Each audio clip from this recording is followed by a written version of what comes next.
What is going on, guys? Justin here, back again with another video, and today we're going to be talking about how this car is performed in the winter. Now, here in Toronto, we get tons and tons of snow sporadically throughout the winter months, December, January, February, and I've dailied this car. This is my only car, and as you saw in a few videos ago, I did throw on some winter tires, and they have impressed me very much, to the fact that I believe this car is probably the best sports car daily you can get for under 100,000. First things first, winter tires are a must. Now, the tires that come on this car are the Michelin Pilot Super Sports. Now, those definitely cannot be done with any layer of snow in the winter. Honestly, they're not even rated to go, I believe, under -5 degrees Celsius.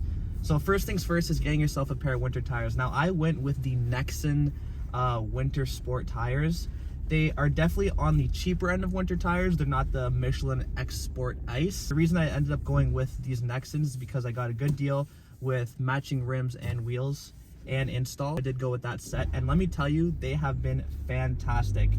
I don't believe, unless you're going to be wintering this car for the next 5-6 years, to go with the Michelin. The Nexens work absolutely great, especially if you're on a bit of a budget.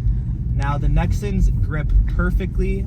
Even driving it with 5 inches of snow on the ground, they actually hook very well. With the traction control on this car as well, you won't find yourself, kind of fishtailing or sliding around corners. Of course, you can make it do that if you turn the traction control off, if you give it some gas. But again, if you're controlled driving, in a reasonable manner, these tires do a fantastic job. Second of all, having this car rear-wheel drive, it's really not as bad as people say. I got a lot of people telling me, oh bro, you're gonna need a winter beater, you're gonna need a Civic to get you through the winter. Not at all. As long as you don't mind driving a small sports car in the winter and it doesn't bother you that it's gonna get, salt on it from the roads, or that the snow is gonna ruin the car, you're gonna be okay. Now, I do recommend getting the rust coating. You can go to Crown, I believe it's $150. You can get the rust proofing spray on the bottom of the car. You can get that done every winter.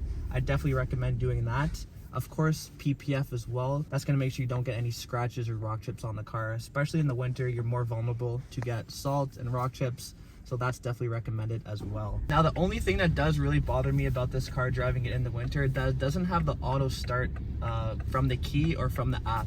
You cannot buy it, you cannot get an attachment. Of course, you can go the aftermarket route and get that done, but unfortunately, you can't start the car from inside your house. So you can't let it warm up, get the cold start out the way. That way in the morning when you get into the car right away, you can just drive off. You kind of have to give it that minute or two before, you start going on with your commute. So that's one thing I would zonk, as Radio Rise would say, about the car. Other than that, it is fantastic. This car's been fantastic throughout the winter months, and I'm going to continue driving it. We got a couple more winter months left to go. Then we could put the Michelins back on, ready for summer. With that being said, I definitely recommend this car as a daily driver. It can definitely get the job done. Also, definitely recommend getting a car wash pass so you could wash the car every day and make sure the salt stays off and everything's always clean, of course. Anyways, guys, that's gonna do it for today's video. Let me know if you guys are dailying your Supra in the comments below, if you're taking it out in the winter time, or you guys like to keep it in storage and have a second car. So with that being said, guys, I'll catch you in the next one. Peace.